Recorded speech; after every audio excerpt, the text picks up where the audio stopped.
मध्ये माझ्या अकाउंटला 10 लाख रुपये आले. धनंजय मुंडेंनी कशासाठी हे पैसे दिले होते? बघा, ज्या पैशाच्या गाड्या पकडल्या होत्या ना, तर ते शांत राहायचं प्रकरण आणि संध्याकाळी जी काही EVM मशीनला छेडछाड होईल त्या ठिकाणी ते दुर्लक्ष करायचं. त्यासाठी ती अमाऊंट होती. महाराष्ट्राच्या निवडणुकीत ईव्हीएम मशीनमध्ये घोटाळा झाला आहे असा धक्कादायक दावा एका पोलीस अधिकाऱ्याने केला आहे. त्याला 10 लाखांची लाच देऊन गप्प बसवण्याचा प्रयत्न झाला असं तो म्हणतोय. पण हे खरं आहे की खोटं, की हा फक्त राजकीय ड्रामा आहे? चला या प्रकरणाचा तपास करूया आणि सत्य काय आहे ते जाणून घेऊया. नमस्कार प्रेक्षकांनो, मी नील सोनार आणि आपण पाहत आहात बोलेमेच. आज आपण बोलणार आहोत महाराष्ट्राच्या निवडणूक प्रक्रियेत झालेल्या एका मोठ्या वादावर.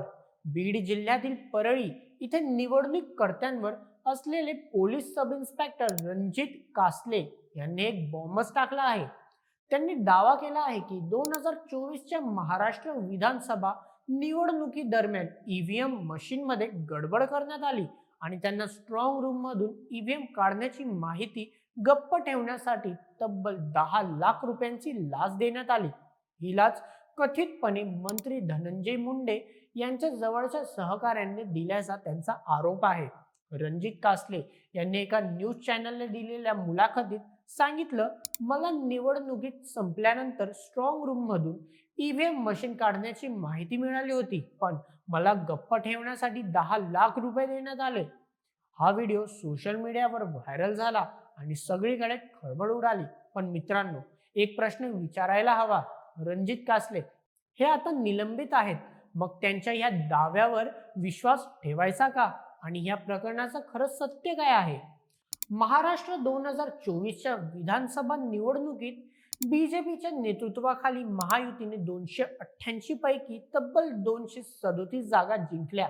पण या निकालानंतर विरोधी पक्षांनी ईव्हीएम मशीनवर प्रश्न उपस्थित केले होते. आता रणजित कासले यांच्या या दाव्याने या वादाला नवं वळण मिळालं आहे. ईव्हीएम मशीन हा भारतात निवडणुकीसाठी वापरला जाणारा एक महत्वाचा भाग आहे. पण गेल्या काही वर्षांपासून काँग्रेस सारखी विरोधी पक्ष ईव्हीएमच्या विश्वासार्हतेवर सातत्याने प्रश्नचिन्ह उपस्थित करत आहेत.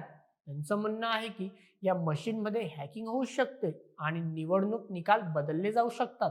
पण निवडणूक आयोग आणि सर्वोच्च न्यायालय यांनी हे आरोप फेटाळले आहेत. निवडणूक आयोगाचं म्हणणं आहे की ईव्हीएम मशीन इंटरनेटला जोडलेल्या नसतात, त्यामुळे त्यांना हॅक करणं अशक्य आहे. शिवाय 2017 पासून ईव्हीएम मध्ये WPAT स्लिपचा वापर सुरू झाला आहे, ज्यामुळे मतदाराला आपलं मत कोणाला गेलं हे पाहता येतं. पण तरीही हवा थांबलेला नाही. रणजित कासले यांच्या या दाव्याला निवडणूक आयोगाने लगेच प्रतिसाद दिला. त्यांनी सांगितलं की रणजित कासले हे निवडणुकीच्या कर्तव्यावरच नव्हते आणि ते आधीच निलंबित आहेत. बीडच्या जिल्हा निवडणूक अधिकाऱ्यांनी एक अहवाल दिला, ज्यामध्ये असं म्हटलं आहे की रणजित यांचे आरोप खोटे आहेत आणि हे सर्व लोकांमध्ये अशांतता पसरवण्यासाठी आणि हिंसाचार भडकवण्यासाठी केलं गेलं आहे. आयोगाने बीडच्या जिल्हाधिकाऱ्यांना रणजित कासले यांच्यावर कायदेशीर कारवाई करण्याचा आदेश दिले आहेत. पण मित्रांनो, यामुळे अनेक प्रश्न निर्माण झाले आहेत. जर रणजित कासले खोटं बोलत असतील तर त्यांनी असा गंभीर दावा का केला? आणि जर ते खरं बोलत असतील तर त्यांच्या जीवाला धोका तर नाही ना? सोशल मीडियावर अनेकांनी त्यांच्या सुरक्षतेची चिंता व्यक्त केली आहे.